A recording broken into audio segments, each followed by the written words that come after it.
तो अपन क्या कर रहे हैं बच्चों, आज अध्याय 13 देखेंगे, नाइट्रोजन युक्त कार्बनिक यौगिक, ठीक है, जिसको अपन एमीन बोलते हैं। ठीक है, ये बच्चों 6 अंक का अध्याय आने वाला है। ठीक है, इसमें जो वस्तुनिष्ठ प्रश्न थे बच्चों, ठीक है, या फिर जो सही जोड़ियाँ थी, ठीक है, इसको अपन पहले वीडियो में अपन ने कर चुके हैं। ठीक है, तो उस वीडियो का जो लिंक है मैं डिस्क्रिप्शन में यहाँ पे दे दूँगा, आप वहाँ से देख सकते हैं। ठीक है, आज अपन क्या करेंगे बच्चों, जो 2 अंक वाले क्वेश्चन है या 2 अंक वाले क्वेश्चन है, इनको अपन सॉल्व करेंगे। ठीक है, तो चलिए शुरू करते हैं, है ना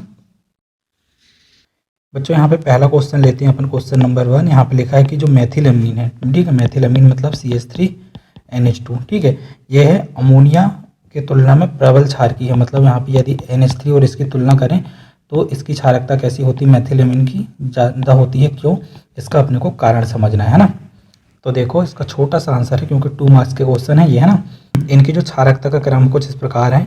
देखो यहाँ पे जो अमीन है, एमीन का नाइट्रोजन कहें या फिर मेथिल अमीन का जो नाइट्रोजन कहें, इनमें दोनों में क्या होते हैं बच्चों, एकाकी इलेक्ट्रॉन युग्म होते हैं। ठीक है, और इस एकाकी इलेक्ट्रॉन युग्म में ये क्या करते हैं, प्रोटॉन को ग्रहण कर सकते हैं। क्या ग्रहण कर सकते हैं बच्चों, प्रोटॉन को। ठीक है, तो जितनी आसानी से ये प्रोटॉन ग्रहण कर लेंगे उतना इनकी क्षारकता प्रबल रहेगी। ठीक है, अर्थात ये दोनों क्षारकता इसलिए दर्शाते हैं क्योंकि ये प्रोटॉन ग्रहण कर सकते हैं। ठीक है, यही यहाँ पे लिखा है कि अमोनिया एवं मेथिल अमीन दोनों में क्षारकता, ठीक है, क्यों होती है, नाइट्रोजन परमाणु में उपस्थित एकाकी इलेक्ट्रॉन युग्म के कारण होती है। अर्थात नाइट्रोजन परमाणु में उपस्थित जो एकाकी इलेक्ट्रॉन युग्म है इसके कारण होती है, क्योंकि यह इन्हें प्रोटॉन ग्राही बनाता है। अर्थात ये दोनों क्या कर लेते हैं बच्चों, यहाँ पे प्रोटॉन ग्रहण कर सकते हैं, है ना बच्चों। यहाँ पे इसकी क्षारकता मेथिल अमीन की कैसी होती है, ज़्यादा होती है। क्यों, क्योंकि मेथिल अमीन का जो मेथिल समूह है, CH3 समूह, ये प्लस आई प्रभाव दर्शाता है। प्लस आई प्रभाव का मतलब होता है ये इलेक्ट्रॉन को नाइट्रोजन की तरफ शिफ्ट करता है, जिससे नाइट्रोजन पे क्या होते हैं, लोन पेयर का घनत्व कैसा हो जाता है, बढ़ जाता है। एकाकी इलेक्ट्रॉन युग्म का घनत्व कैसा हो जाता है, बढ़ जाता है। जब इसमें इलेक्ट्रॉन का घनत्व बढ़ जाएगा तो ये बहुत आसानी से क्या कर लेगा, हाइड्रोजन या प्रोटॉन को ग्रहण कर लेगा। ठीक, तो इसलिए इसकी क्षारकता कैसे हो जाएगी, ज़्यादा। ठीक है, तो यहाँ पे यही लिखा है कि मेथिल अमीन में जो मेथिल समूह है, ठीक है, मेथिल समूह का प्लस आई प्रभाव के कारण क्या होता है, एकाकी इलेक्ट्रॉन युग्म की उपलब्धता नाइट्रोजन पर बढ़ जाती है। ठीक है, एकाकी इलेक्ट्रॉन युग्म की उपलब्धता नाइट्रोजन पर बढ़ जाती है, अर्थात यह प्रोटॉन को शीघ्रता से ग्रहण कर लेता है। ठीक है, प्रोटॉन को कैसा करेगा, शीघ्रता से ग्रहण कर लेता है। इस कारण अमोनिया की तुलना में यह अधिक क्षारकता दर्शाता है। ठीक है, तो इस प्रकार इनकी क्षारकता का क्रम ये रहेगा। ठीक है बच्चों, बस इतना लिखना बच्चों, 2 मार्क्स का क्वेश्चन है। बात आती है बच्चों क्वेश्चन नंबर 2 की। ठीक है, तो क्वेश्चन नंबर 2 बच्चों थोड़ा सा यहाँ पे मिसप्रिंट है, आप इसको सुधार लेना। या तो क्वेश्चन बच्चों ऐसा होना चाहिए कि एरोमेटिक अमीन एलिफेटिक अमीन से दुर्बल क्षारीय होती है, यहाँ पे प्रबल की जगह कैसा आना चाहिए, दुर्बल। ठीक है, क्योंकि आप यहाँ पे देखो कि जो एरोमेटिक अमीन है इनकी जो क्षारकता होती है ये एलिफेटिक अमीन से कम होती है। ठीक है, या तो बच्चों ये क्वेश्चन कुछ इस प्रकार होना चाहिए कि यहाँ पे एरोमेटिक की जगह लिखा रहना चाहिए बच्चों एलिफेटिक। क्या लिखा रहना चाहिए, एलिफेटिक। ठीक है, एलिफेटिक। ठीक है, और यहाँ पे लिखा रहना चाहिए एलिफेटिक की जगह एरोमेटिक।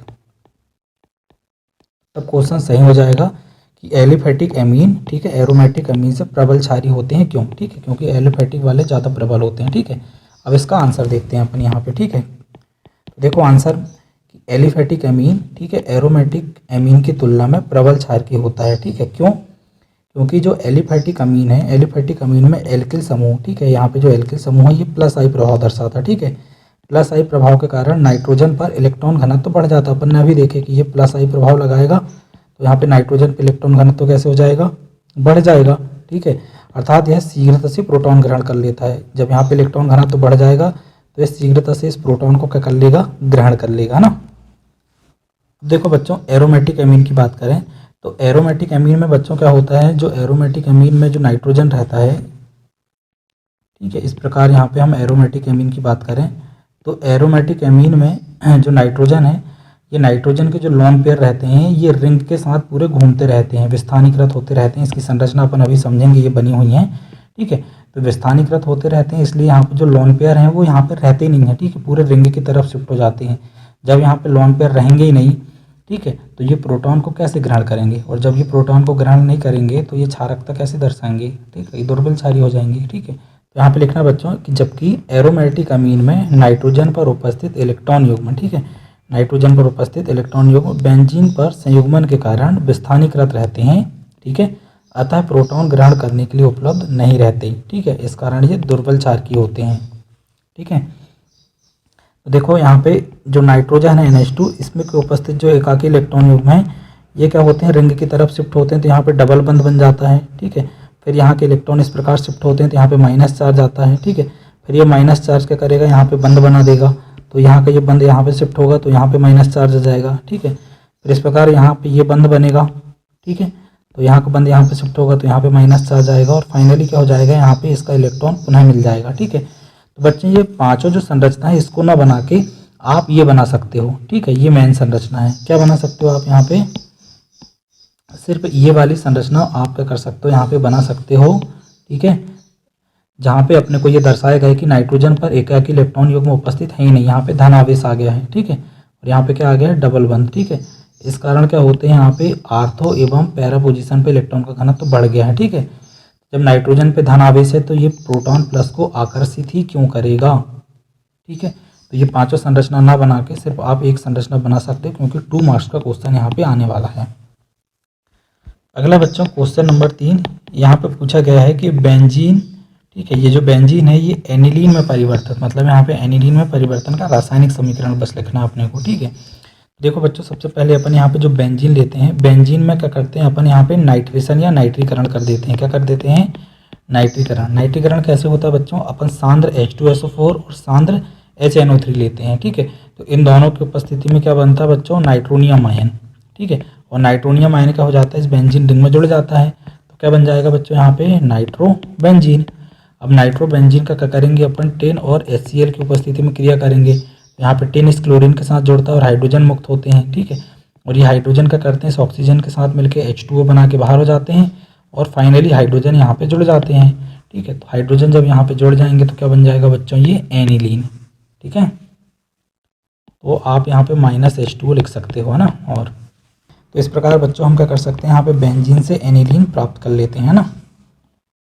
क्वेश्चन नंबर 4 बच्चों बहुत छोटी सी रिएक्शन है, यहाँ पे कार्बिल एमीन अभिक्रिया का रासायनिक समीकरण। ठीक है, हालांकि रासायनिक समीकरण अकेला देना था, 2 नंबर का क्वेश्चन है, पर अपन यहाँ पे थोड़ी सी थ्योरी भी देख लेते हैं कि जब एरोमेटिक प्राथमिक एमीन, यहाँ पे एरोमेटिक भी है और प्राथमिक एमीन भी है, ठीक है, को क्लोरोफॉर्म CH-Cl3 व, ठीक है, एल्कोहली कास्टिक पोटास, मतलब एल्कोहली यहाँ पे पोटास, ठीक है, के साथ क्या करते हैं अपन, गर्म करते हैं तो यहाँ पे आइसोसाइनाइड बनता है। ठीक है, यहाँ पे क्या बनता है बच्चों, आइसोसाइनाइड। ठीक है, तो जैसे हम क्या बोलते हैं, इसी को कार्बिल एमीन बोलते हैं। क्या बोलते हैं, कार्बिल एमीन। ठीक है, जो कि कैसा होता है बच्चों, अत्यंत दुर्गंध युक्त होता है ये। ठीक है, तो यहाँ पे देखो बच्चों, यहाँ पे जो रिएक्शन है, यहाँ पे अपन क्या कर रहे हैं, एनिलीन ले रहे हैं। ठीक है, प्राथमिक एमीन है। ठीक है, अब प्राथमिक एमीन की क्लोरोफॉर्म और पोटेशियम हाइड्रोक्साइड से अभिक्रिया होगी, तो यहाँ पे 3 पोटेशियम इस 3 क्लोरीन के साथ मिल जाएंगे और क्या बना लेंगे, यहाँ पे 3KCl।